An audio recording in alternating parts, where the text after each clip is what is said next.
I told myself I would never get caught up in buying Amiibo. But I was wrong. Amiibo! You ever look at something Nintendo makes and think, who is this exactly for?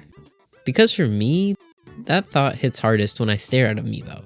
They're collectibles, they're adorable, they're overpriced now, and somehow they're still alive after 11 years. I've got a love-hate relationship with these little guys, especially the newer ones. They're fun to collect, too easy even. They show up online for a few bucks here and there, and they give representation to series that barely get any like F-Zero or Earthbound. But over time, Nintendo's figure players have evolved. They've become better detailed, larger, and arguably more special than ever. But also way more expensive. That's also the problem that we're having with Amiibo now. The price. So today, I want to take a look at how these small figurine add-ons became a mainstay for Nintendo's catalog, how they changed, and how they're making a comeback with the Switch too. To really understand where they're headed, we've got to go back to where they began. And to do that, we need to talk about Super Smash Brothers! It all started with a game, actually two of them. Super Smash Bros. For Wii U and the 3DS. This surprise announcement from Iwata-san back in 2011 was such a bombshell that even Masahiro Sakurai didn't know about the games until it was revealed. But that unexpected reveal was the perfect marketing grounds for Amiibo. Super Smash Bros. Was the perfect title for Amiibo as well. Millions of eyes would be glued to character reveals to see if their favorite character would make the cut. And then the announcement that every character in the game would get their own figurine in Amiibo form, Nintendo was sitting on a gold mine. The game's marketing went all in on the legendary slogan, "Settle it in Smash," where people would settle debates, questions, or even what was for dinner all in Smash Bros. And in some commercials, the Amiibo were placed front and center as the surefire way to win your way to your crush's heart.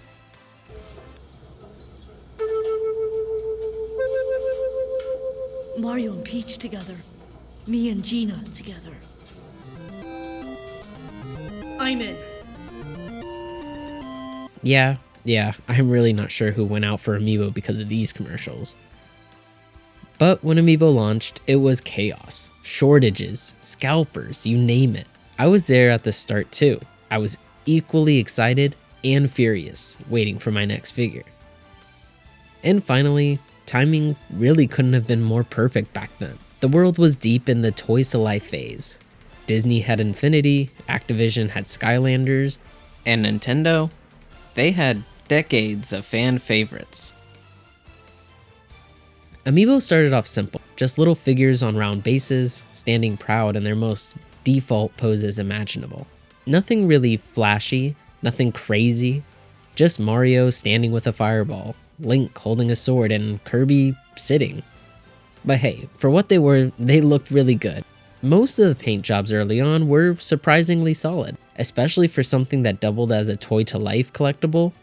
They weren't masterpieces, but for 15 bucks, not bad. However, early on, it was a little inconsistent. I like to call this era the floppy sword era. Some figures looked incredible in their box art, then you'd open them up and wonder if the factory lights were on that day. Another staple of early Amiibo were misprints.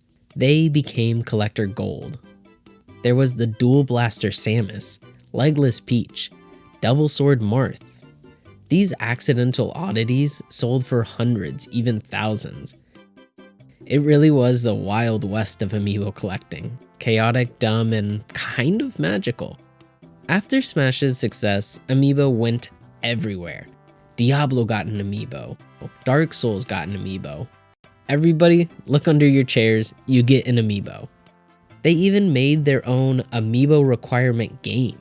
Third-party developers started joining in, and beginning in 2015, Amiibo started popping up in everything. Monster Hunter, Mega Man, Street Fighter 6, the list kept growing.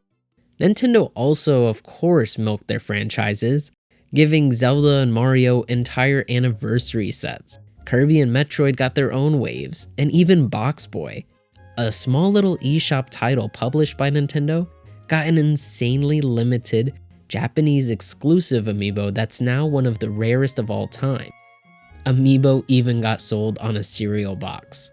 And for collectors, it was a dream. For wallets, a nightmare. But often the question kept popping up of their function. What exactly are amiibo for? And that's been the Nintendo's biggest struggle since day one. Do you lock meaningful features behind them, making them essential, or keep content accessible, making the amiibo feel kind of pointless beyond its display? Smash Bros. Tried to find a balance by letting you train a CPU fighter that stored data on the amiibo itself. And personally, I thought it was pretty cool. But in most other games, what did you get? Some items, a new outfit, maybe an emote? And then came the infamous Zelda amiibo. The Wolf Link amiibo from Twilight Princess HD unlocked an entire dungeon. Later, you could even summon Wolf Link as a companion in Breath of the Wild. But locking so much behind it really felt discouraging, and it could have just been DLC at that point. And then, Skyward Sword HD one-upped it. The Zelda and Loftwing amiibo gave you instant fast travel from any point, something that drastically changed the quality of life, and it was locked behind a $25 figure. Amiibo had slowly gone from fun bonuses to literal DLC with a physical body. Over Amiibo's 11 years on the market, there have been plenty of variations. The glow-in-the-dark, the Mega Yarn Yoshi, rubbery arms, and at the start of the Switch 2 generation, they settled on big. Let's talk about the elephant in the room, the pricing. Amiibo started at $12.99 back in 2014, pretty fair for what they were, but since then, inflation, premium detailing, and collector appeal have turned them into mini luxury items. 13 slowly became 15, 15 became 20, and now Amiibo are $30 to $50, which is the new normal.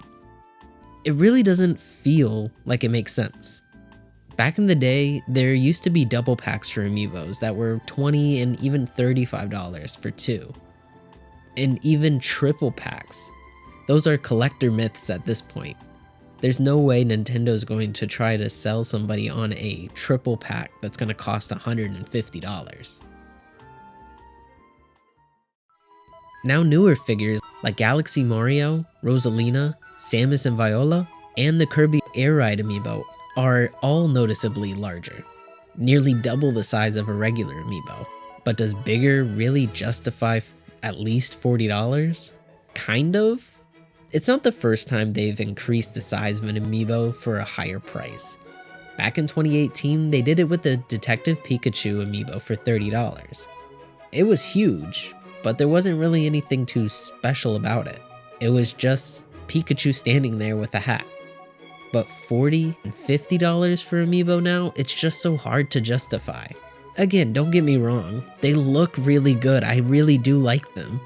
But even the ones that aren't larger, like the Zelda amiibo that started this generation, are $30. They're no longer just a simple accessory. At this point, amiibo are directly competing with the games that they are a part of, so I really don't think the price jump justifies the change in size. Which leaves me with one more question. Who are these really for anymore? The game integration has kind of faded while the price has continued skyrocketing. Don't get me wrong, the craftsmanship looks amazing today on these amiibo. Poses are dynamic, the details are sharp, and the bases are more expressive than ever. But accessibility, it's kinda gone. And maybe that's the truth Nintendo just isn't saying out loud.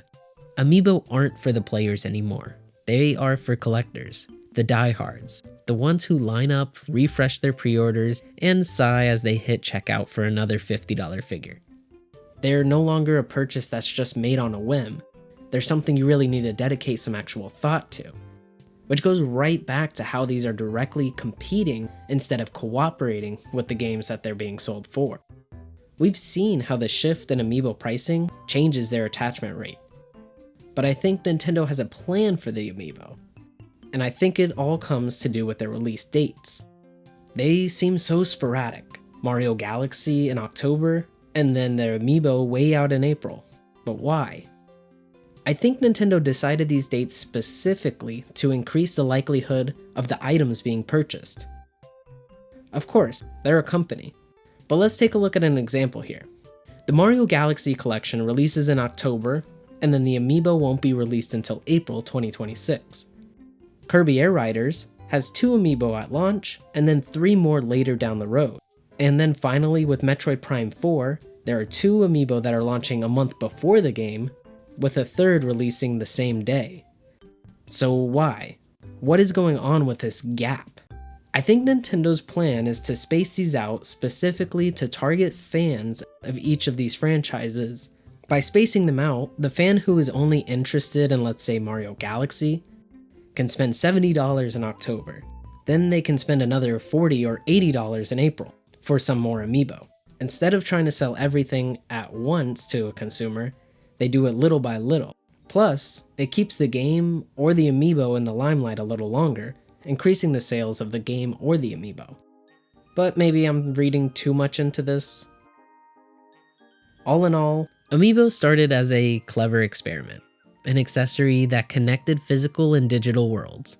Over 11 years later, they've become a fascinating mix of nostalgia, art, and corporate greed. Prices are up, features are down, and yet I still can't stop buying them. I definitely slowed down, but every once in a while, Nintendo nails it, reminding me why I fell in love with these things in the first place. They look amazing now more than ever. But really, if it's between a new game and a $50 Amiibo, I'm sorry, I've got games to play. Thanks for watching. Till next time.